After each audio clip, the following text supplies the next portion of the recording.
Aujourd'hui, je voudrais, partager avec vous un un texte, un message que j'ai reçu aujourd'hui. Ce n'est pas le mien donc, c'est celui de David Terry, un pasteur français et je vous lis, le message. Je voudrais vous raconter aujourd'hui une histoire que je n'avais jamais vraiment racontée. Une histoire personnelle qui a marqué un tournant intérieur pour moi. Je vous la livre parce que je crois qu'elle peut éclairer quelque chose dans votre propre vie. Avant d'être pasteur, j'ai été professeur de physique-chimie pendant 2 ans. La deuxième année fut particulièrement éprouvante. Pour vous donner le décor, voilà à quoi ressemblait mon quotidien. L'établissement dans lequel je travaillais était très difficile. Le directeur lui-même s'était fait agresser par un élève, et il avait choisi de maintenir cet élève dans ses classes. Dans une classe voisine, des élèves d'un collègue se jetaient des produits chimiques. D'autres volaient des réactifs dangereux dans les laboratoires. L'insolence, les confrontations, la pression étaient constantes et épuisantes.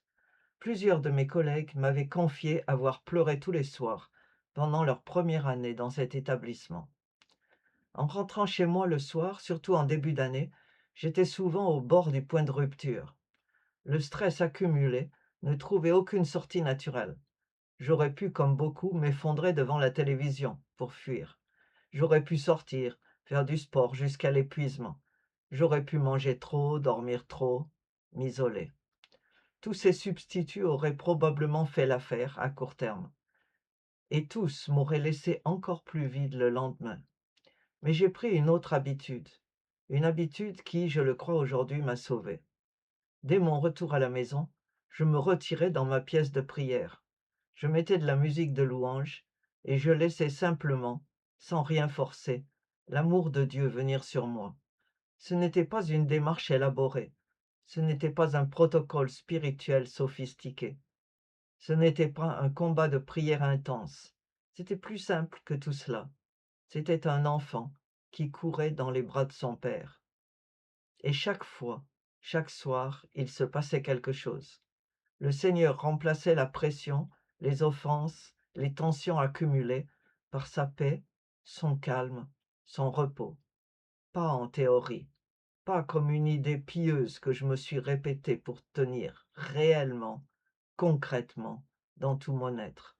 Et le lendemain matin, j'arrivais en classe avec le sourire, en sifflant des cantiques, parce que Dieu avait renouvelé mes forces pendant la nuit. Mes collègues ne comprenaient pas. Ils me voyaient tenir là où eux s'effondraient. Ils me voyaient garder une joie là où eux ne respiraient plus.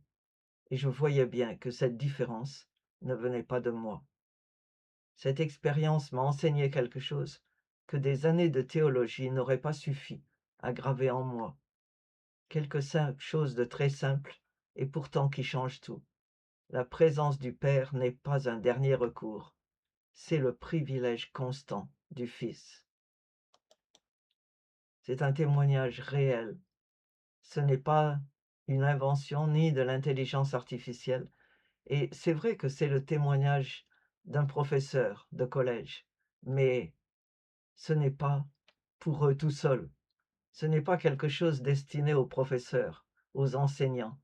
C'est quelque chose qui est destiné aussi aux jeunes qui souffrent de maltraitance de la part de leurs camarades dans la cour de récréation ou en classe. Ce n'est pas destiné à une partie de la population seulement.